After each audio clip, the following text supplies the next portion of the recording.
寄ってらっしゃい、見てらっしゃい。闇芝居の時間だ。Olá, samurais e geishas do meu canal do YouTube, beleza? Como é que vocês estão? Vocês estão de boas? Vocês estão tranquilos?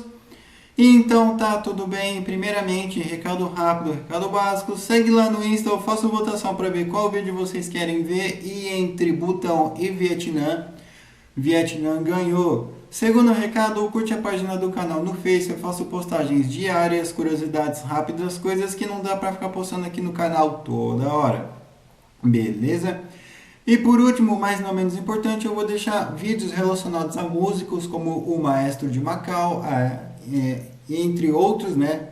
E também entre outros relacionados ao Vietnã, tanto no card quanto na descrição, como por exemplo a Guerra Sino-Vietnamita e o vídeo aí sobre Ho Chi Minh, beleza? E quem já puder dar aquele apoio logo no início, eu agradeço. E bem, como vocês estão vendo, hoje vamos falar sobre um compositor, mas o porquê que eu estou vestido de soldado se nós vamos falar sobre compositor, vocês já vão descobrir, beleza? Mas enfim, sem enrolação que eu já enrolei demais, vamos direto ao vídeo. E hoje nós vamos falar sobre Van Cao. Van Cao nasceu no dia 15 de novembro de 1923 e veio a falecer no dia 10 de julho de 1995. Van Cao, ele nasceu em Haiphong, que é bem próximo aí de Hanoi, e a sua família tinha uma situação, e a situação financeira de sua família era um tanto quanto tranquila para a época, pois o seu pai ele era diretor de uma estação de tratamento de água em Haiphong, ou seja, ele tinha um certo poder aquisitivo aí. Tanto é que desde a sua infância até a sua adolescência, né, ele sempre estudou em escola particular e sempre fez atividades extracurriculares, como por exemplo, aos 9 anos ele acabou iniciando aí os artes marciais, né, de qual ele fez bastante, inclusive chegou até mesmo a competir lá para aquelas áreas. E no início de sua pré-adolescência, ele acabou aí se dedicando também ao estudo de música. Então, o cara sabia trocar soco e fazer um som. Só que nem tudo é ouro, nem tudo é rosas, nem tudo é felicidade. E a situação da família de Van Cao acaba entrando em total declínio em 1938, que faz com que o Van Cao tenha que deixar de estudar, ele larga a escola, e ele larga a escola, né, aos 15 anos, e ele sai, e quando ele saiu da escola, ele estava no segundo ano letivo. Porém, como a situação da família dele estava ruim, estava extremamente péssimo, ele acaba também indo trabalhar nos Correios. Só que ele não fica muito tempo, ele acaba ficando apenas um mês trabalhando. E tinha uma outra coisa que poderia salvar ele, mas o que seria? Bem, na década de 30, diversos novos estilos musicais estavam entrando no Vietnã. E com isso, novos grupos, novos artistas estavam se apresentando e se formando por lá. Só que, por sorte do destino, grande parte, a maioria dessas novas apresentações, desses novos músicos que estavam se formando, eram todos ali de Haiphong, cidade de Van Cao. E aos 16 anos de idade, Van Cao entra num grupo musical chamado Dong Vong. E também não só isso, mas ele acaba fazendo a sua primeira música, né, sua primeira música junto com o grupo, chamada Ban Tan Tru, que acaba estourando ali na época. Ele dá um certo hypezinho ali para eles, né, para o grupo deles, e com isso ele acaba se dedicando a fazer aí músicas para escoteiros, né? E, bem, fica nisso, e já a partir aí de 1940 ele acaba deixando esse grupo e ele acaba indo até o sul, né? O sul do Vietnã, que naquele tempo era Indochina, mas estava tudo unificado, então não era o Vietnã do Sul, era o sul, mais precisamente para Hue, né? O porquê que ele foi lá? Bem, ele foi lá para tentar se apresentar, tentar conhecer novas pessoas. E foi lá também que ele acabou fazendo a sua primeira poesia, chamada Moden Dan Lantriu. Pois é, um nome tanto quanto complicado. E ele acaba aí tendo um certo sucesso também, ele acaba tendo um certo sucesso. E em 1941 ele volta aí para Haiphong, e depois disso ele passa a fazer pequenas apresentações aí de música, de poema, mas ainda assim ele sentia que não era o suficiente. Então, em 1940, a partir de 1942, ele deixa Haiphong e vai direto ali para Hanoi. Sim, ele vai ali para Hanoi, sem muito dinheiro no bolso, tanto é que ele acaba literalmente morando em um sótão. Sim, a casa dele era um sótão. Então, quando eu falar casa, é para vocês já assemelharem a um sótão, tá? Não sei se vai ficar muito repetitivo, mas enfim. Vídeo que segue. Então, a partir desse momento, né, que ele foi morar nesse sótão, tinha um motivo. É porque ele queria fazer, é porque ele entrou na Faculdade das Belas Artes da Indochina, então não teria como ele ficar indo de Hanoi para Haiphong toda hora para estudar, então ele já estava lá. E já na faculdade das Belas Artes, ele começou a fazer aí diversos quadros. De 1943 até 1944, ele conseguiu fazer diversos quadros interessantíssimos, que foram parar em galerias, que foram muito bem elogiados, mas ele não teve sucesso porque ele não conseguiu vender para aquele povo, para aquele pessoalzinho lá. Então, para ele não morrer 100% de fome, ele começou a fazer diversos quadros ali em seu porão, no seu sótão, aliás, que era a sua casa, e ele juntou um amigo para vender esses quadros na rua e estava dando aí um certo dinheiro. Ele não estava morrendo de fome, mas também não estava no luxo. Até que, ainda em 1944, né, mais precisamente no finalzinho aí de 44, o Van Kaal, ele acaba reencontrando ele acaba reencontrando um oficial Viet Minh chamado Van Cue. E esse Van Cue aí, ele tenta convencer Van Kaal a entrar no exército, coisa do tipo. O Van Kaal fica meio receoso, mas ele ainda assim vai lá e aceita.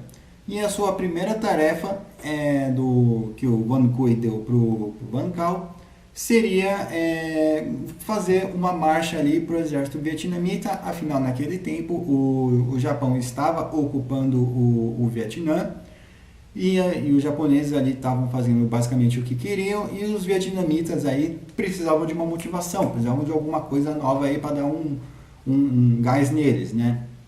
E com isso, Van Kaal, no porão de sua casa, ele faz uma composição chamada Lien Quan Ca. Lien Quan Ca, quem é um expert aí em Vietnã, já vai matar aí o sucesso que foi essa música. Então ele acabou imprimindo essa composição e tudo aí, as letras aí em um jornal. E esse jornal aí acabou rodando aí em diversas áreas aí do Vietnã.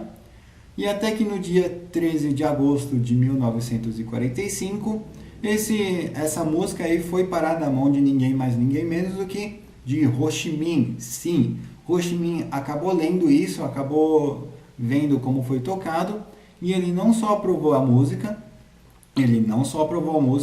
como ele oficializou essa música como o hino do Vietnã. Sim, meus amigos, o maluco aí, no seu primeiro trabalho solo, foi lá e conseguiu fazer um hino para um país em um sótão. Pois é, o cara era bom. Mas enfim, e quais eram as outras tarefas ali do Van Kaal no exército aí Viet Minh? Bem, o Van Kaal, ele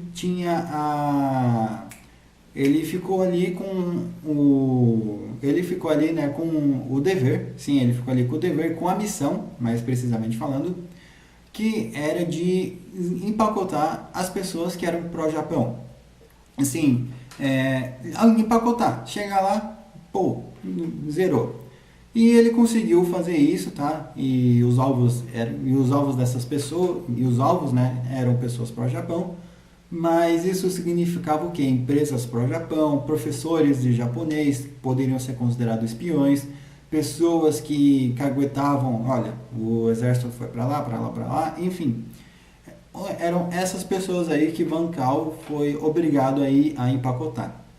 E como eu disse, ele conseguiu fazer isso com duas pessoas, porém com a segunda pessoa que ele fez, foi como o planejado, mas não foi como... Não, aliás, o ocorrido deu certo, né? Tipo, a missão deu certo, mas não foi nada como planejado, porque Van Gaal foi lá e tentou zerar essa pessoa com um tiro na cabeça, só que a arma travou, ele tentou dar mais 2 tiros e a arma não tinha ido. Então ele acaba tirando uma outra arma ali que ele tinha com ele e acaba disparando tudo no peito da pessoa em vez de ser ali na cabeça.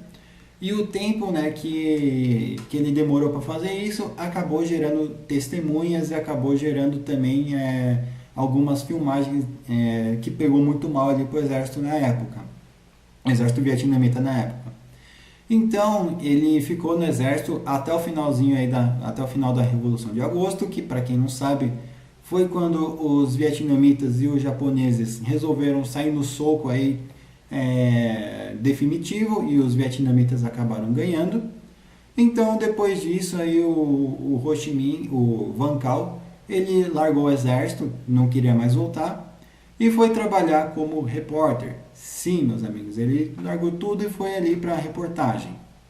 Então, tempo vai, tempo vem. Em dezembro de 1946, um cara chamado Le Jian, ele encontrou aí Van Gaal e perguntou para o Van Gaal aí se ele queria fazer parte da polícia, que tinha uma tarefa especial para ele. E o Van Gaal ficou meio na dúvida, ficou meio receoso, mas ele perguntou o que era. E a missão dele é que o Partido Nacionalista ali, o Partido Nacionalista do Vietnã ali, já estava começando a ganhar um certo destaque, a mais do que o Partido Comunista. Então, a missão dele era basicamente entrar na polícia, investigar o Partido Nacionalista, tentar desmoralizar o Partido Nacionalista e também não só isso, mas como convencer as pessoas a seguirem ali o caminho do Ho Chi Minh, a seguir ali os ideais comunistas. Então Van Gaal ele aceita esse trabalho, ele pensa, por que não? E já em março aí, então, de 1947, Van Gaal e sua esposa vão para Lao Cai, que é uma cidadezinha ali que ele foi direcionado aí.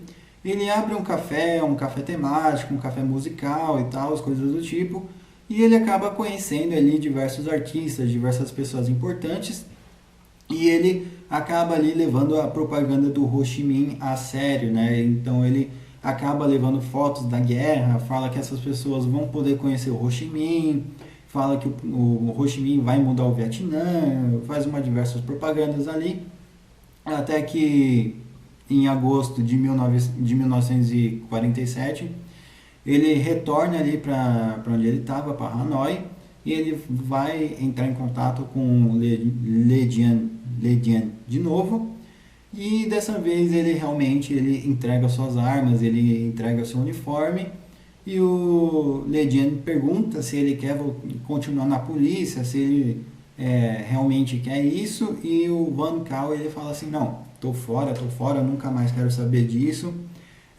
isso daqui já deu para mim. Tempo vai, tempo vem. Em março de 1948, Van Gaal ele é aceito aí no Partido Comunista da Indochina, então ele de fato aí passa a fazer parte aí do Partido Comunista.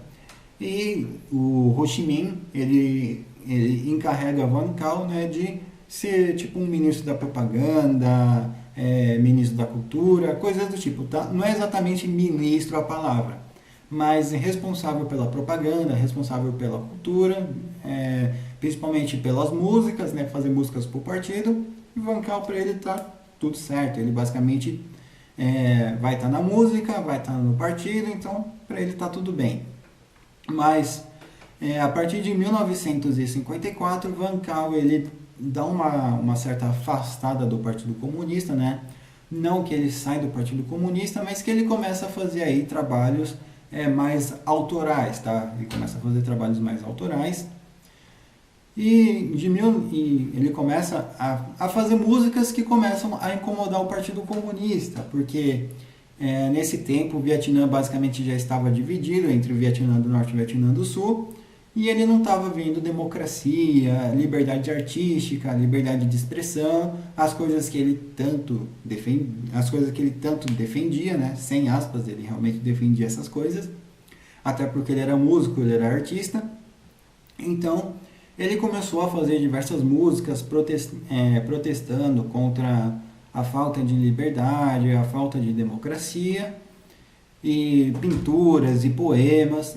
E a partir de 1956 até 1975, tá? Todas as obras pararam, literalmente todas as obras pararam. Eu esqueci de mencionar, né, que de 54, que a partir de 54 ele tinha ido trabalhar numa rádio do Vietnã do Norte, onde ele passava as músicas, e com isso ele tentou passar as músicas dele, né, que falava de liberdade, democracia, de uma forma mesmo que indireta, mas o censor ainda pegava. Então ele, desse tempo de 56 a 75, né, ao final de 75, as suas obras não iam, literalmente nada ia, ele não era mais divulgado, as coisas deles não passavam em outras rádios, as pinturas, os poemas não eram mais exibidos. Van Kaal pensou até mesmo em desistir de tudo, falou assim, mano, quer saber, que se dane isso daqui, eu não quero mais ser músico, compositor. Mas, por algum milagre, aconteceu uma coisa exótica. Em 1976, uma rádio soviética acabou dando uns certos royalties aí pro Van Kaal por algumas músicas dele. Então o Van Kaal, vendo aí que no Vietnã não ia rolar nada, falou assim, beleza, vende lá então. Ele acabou vendendo aí algumas de suas músicas aí para umas rádios soviéticas, e as músicas dele começou a passar em Moscou, né?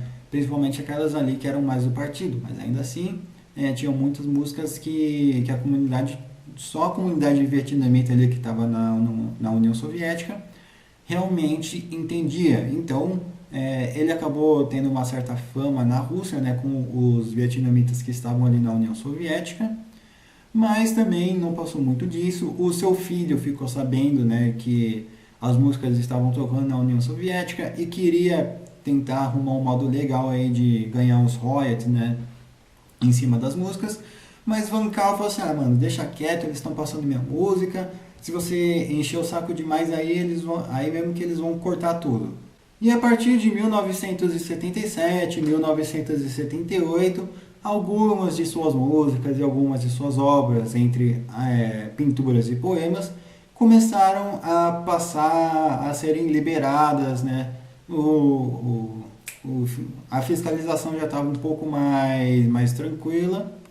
Só que em 1981, né, para tentar quebrar o vínculo do Van Kaal com o Vietnã, eles tentaram literalmente mudar o hino do país, né, para tirar aquela imagem do Van Kaal, o cara que tentou lutar contra o partido de uma maneira muito indireta. Mas, tipo assim, eles tentaram fazer uma votação, só que nem chegou a ter uma votação, porque as pessoas, né, começaram já a protestar logo que souberam dessa notícia. Então a ideia de trocar o hino do Vietnã por uma outra música foi jogada ali por água abaixo, lembrando que nesse tempo o Vietnã já estava unificado, não corria mais risco, né, de guerrilheiros sul-vietnamitas usar essa música músicas como propaganda, então já estava mais tranquilo. E tempo vai, tempo vem. Van Kaal, ele continuava bebendo, porque Van Kaal, dizem que ele começou a beber aí com 13 anos e não largou a bebida nunca. E com isso, né, e devido a altos índices aí de bebida e beber muito e a sua idade avançada, ele acabou indo parar no hospital. Ele foi para o hospital e ele ficou muito tempo no hospital, até que no dia 10 de julho de 1995, o Van Kaal vem a óbito. Mas qual seria o motivo do óbito? Bem, o motivo é bem questionável, tá? O motivo é bem questionável, O óbito legal diz que devido à sua idade e a ele ter contraído um câncer no pulmão, ele veio a falecer tipo por causa do câncer, né? Não que o câncer chegou num estágio extremamente avançado, mas o câncer ali foi aquele empurrãozinho ali para mandar Van Gaal aí pro saco. E outras pessoas dizem que foi um negócio estranho, foi um negócio suspeito, que ele simplesmente foi um bode expiatório ali que zeraram ele para desvincular a imagem ali do Vietnã, do Van Gaal, como um símbolo do antigo Vietnã, dos antigos costumes, do antigo governo, enfim. A partir desse momento aí, ele empacotou, ele faleceu, mas querendo ou não, ainda assim fizeram muitas homenagens para eles, né? Tem muitas ruas e enfim, vocês estão vendo aí com o nome dele em diversos lugares diferentes do Vietnã. Beleza? Enfim, eu espero que vocês tenham gostado desse vídeo. Não se esquece de curtir, compartilhar, se inscrever. Veja os vídeos do card de descrição, me segue no Insta, me segue lá no Twitter, ambos vão estar aqui na descrição. E não se esquece, né, de curtir e compartilhar. Passe esse vídeo para um amigo seu, para uma amiga sua, como uma pessoa se identifica, fala assim, mano, você já parou para pensar que um músico foi soldado policial, ele criou o hino do Vietnã no sótão da casa dele, no sótão, né, que era uma casa. O quê? Como assim? O maluco criou o hino do Vietnã literalmente no sótão? Sim, cara, sim. Ah, mentira isso. Daí você vai lá e passa esse vídeo ali pro seu amigo, para sua amiga, como uma pessoa se identifica. Beleza? Enfim, não se esqueçam, né, também de quem puder dar aquele apoio, eu agradeço. E repito, não se esqueça de curtir e compartilhar. Enfim, segue no Insta, no Twitter e outras redes sociais. Falou e fui!